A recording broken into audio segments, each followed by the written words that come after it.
Programang ito ay rated SPG. Striktong patnubay at gabay ng magulang ang kailangan. Maaaring may masiselang tema, lengguwahe, karahasan, sexual, horror o droga na hindi angkop sa mga bata.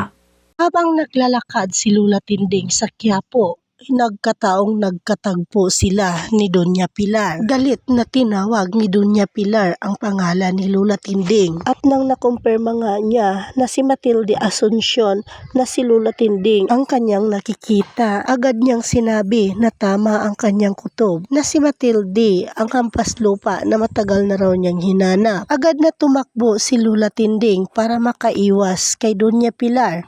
Ngunit mabilis namang inutusan ni Doña Pilar ang kanyang mga tauhan para habulin si Lula Tinding. Naaabutan nga si Lula Tinding sa mga tauhan ni Doña Pilar. Kahit anong iwas ni Lula Tinding, ngunit wala na siyang nagawa dahil na-corner na siya sa mga tauhan ni Doña Pilar. Samantala, sadyang pinuntahan ni Marites ang kanyang ina na si Lula Tinding sa palengke upang kumustahin ito. At balak na rin niyang sasabihin kay Lula Tinding na nakakasama na niya si Tanggol at si Ramon. Pero hindi inaasahan ni Marites na magkukrus ang landas nila ni Don Gustavo. Tinulungan ni Marites si Don Gustavo na muntik na itong nadapa. May pag-alala na tanong ni Marites kay Don Gustavo kung ayos lang ba ito. Sa kabilang banda naman, nagkaroon ng sunog sa Quiapo. Habang nasa paligid lang si Tanggol, nagulat at nagtataka si Tanggol kung bakit nagkagulo ang mga tao. Narinig ni Tanggol ang mga sigaw ng mga tao kaya nagmamadali siyang pinuntahan ito. Tumulong si Tanggol sa mga tao. Kumuha rin siya ng tubig. Sinubukan niyang pigilan ang nagliliyab na apoy. Ngunit mas lalong lumaki ang sunog at paraming-parami ang nadadamay na bahay sa sunog. Subalit napansin ni Tanggol na marami ang sumisigaw at humingi ng tulong na nasa loob pa ng kanilang mga tahanan.